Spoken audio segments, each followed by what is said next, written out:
When we play a video game, we're engaging with a meticulously crafted piece of media that, due to its focus on interactivity and autonomy, is unique in how many moving parts are involved, not only in its development and conception, but its reception and interaction as well.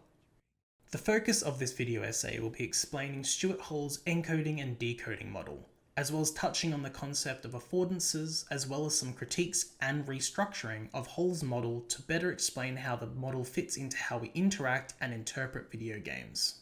To explain these models, I will be using the neo-noir isometric RPG Disco Elysium, where you play as Detective Harry Dubois, a detective who has drunken himself into a terrible amnesia and must now solve a murder while figuring out what kind of cop he wants to be, if at all, while reconciling with his past and a city that threatens to tear itself apart if you fail. The encoding-decoding model, also known as the reception model, is, put simply, how a message is transcribed and subsequently received by its audience. At the time of its inception, the model used television, the form of mass communication at the time, as its basis. Still, the model remains relevant in media and communications today, although as media evolves and its development and audiences have become more complex and intuitive, the model has needed to be adapted and used in tandem with other models to remain relevant.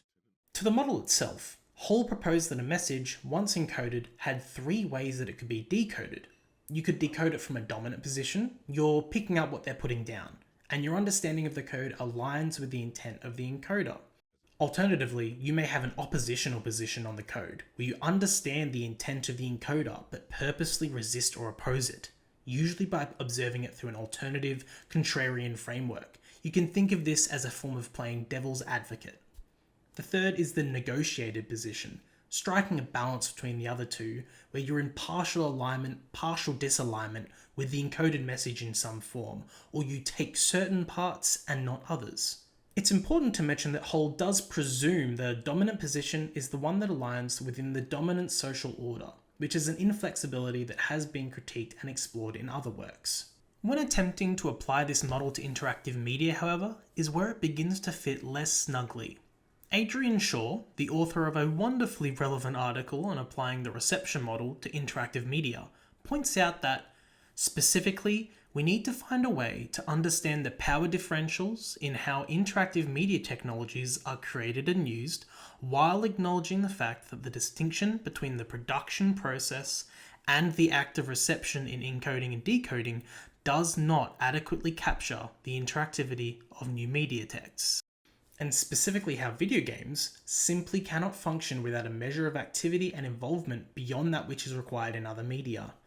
Shaw subsequently suggests that, to better apply encoding and decoding to interactive media, that pairing it with the affordance model helps offer a fuller picture of what forms of power and resistance exist in users' relationships to interactive technologies. This model, just like encoding and decoding, has been recontextualized and adapted throughout the years.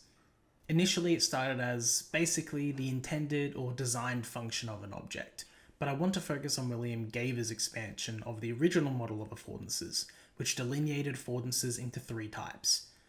Perceptible, where an object's capabilities align with its appearance. Hidden, where an object's capabilities aren't apparent.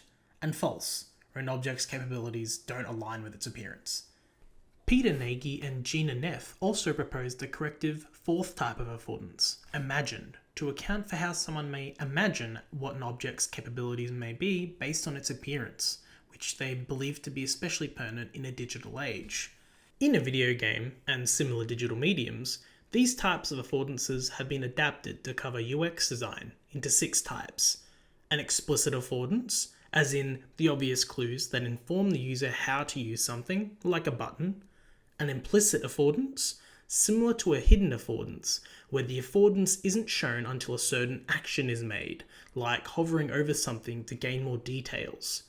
A pattern affordance, which is an affordance that alludes to its use through pre-established conventions and habits of a user, like being able to enter the menu by pressing the escape button. A metaphorical affordance, where an affordance relies on the imitation of an object to communicate its use. This is mainly used in icons, like a bag to open your inventory. and a negative affordance, where its appearance is specifically indicating that it offers no affordance, like a greyed out button to indicate that it cannot be used at this time. The sixth is a false affordance, which we've already gone over.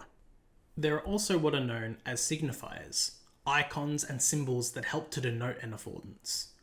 A good example of a signifier in a game like Disco Elysium is when hovering over an object that you can interact with, the cursor changes and the object will be outlined in a colour. The signifier thus acts as a way to prevent false affordances as well, where a player can quickly tell what can and cannot be interacted with. In the context of interactive media, affordances are the systems that allow the user to act upon the game world. They are everywhere, from the level design of a game to the physical interface you use to play. Affordances and signifiers are especially important in interactive media, especially board games, as they help bridge the gap between designer and user by communicating concepts quickly and efficiently, thus keeping a user engaged and immersed. So when we use both of these models in tandem, we gain an understanding that the dominant position of a video game is one that aligns with the affordances of the game, to follow the clearly marked path, to engage and interact. To negotiate would be to potentially exploit perceptible affordances offered by the designer. A great example of this would be save scumming. Disco Elysium uses skill checks, giving certain actions an element of chance. Although a designer intends for the save system to be used to save one's progress between gameplay sessions, a user can exploit this otherwise acceptable affordance to avoid a perceived negative outcome. An oppositional position, however, would be to potentially exploit or alter hidden and false affordances. This would be something like exploiting bugs and glitches, cheats, modding, etc. Although Shaw does further explore this area, she does explain how cheats can sometimes be even built into a game, or how modding can be used to fix or even enrich a game. This helps provide a sturdy framework when looking at how a user interacts with game systems, but perhaps not as sturdy when attempting to examine a video game as a text, especially non-linear forms that are especially common in RPGs. This brings me back to the critiques of the reception model, one in particular by Sven Ross, who sought to provide an extension of Hall's original model. In revisiting the model, Ross sought to rectify the conflation of ideological standpoint and relation to the encoded meaning in Hall's model, and the restriction of texts encoded within the dominant ideology. He posits a change in the model's typology to reflect just how someone can decode a message with a dominant, negotiated, or oppositional position, that the same can be done when encoding a message. This creates 9 unique positions that can be reached with a text, giving a greater deal of complexity to the model that especially helps to explore the more diverse forms of media we have today. Ross proposes 2 different typologies: text relative, where the decoding is relative to the receiver's acceptance of the text, and ideological, where the decoding is relative to the receiver's ideology. Using Disco Elysium as an example, the player character can become politically affiliated with one of 4 ideologies: moralist, ultraliberalist, fascist, and communist. The game attempts to present each ideology with an equal amount of nuance and mockery, although we will use the fascist route in our example, as it most clearly shows an oppositional encoding. Using the text relative typology, if we then decide to not make our main character a fascist, we would be taking a text oppositional position, because we are opposing the oppositional encoding. A text accepting position would be to go down the route of being a fascist by choosing all the relevant dialogue options and story paths. A text negotiated position would entail perhaps taking certain fascist options but refusing to be racist.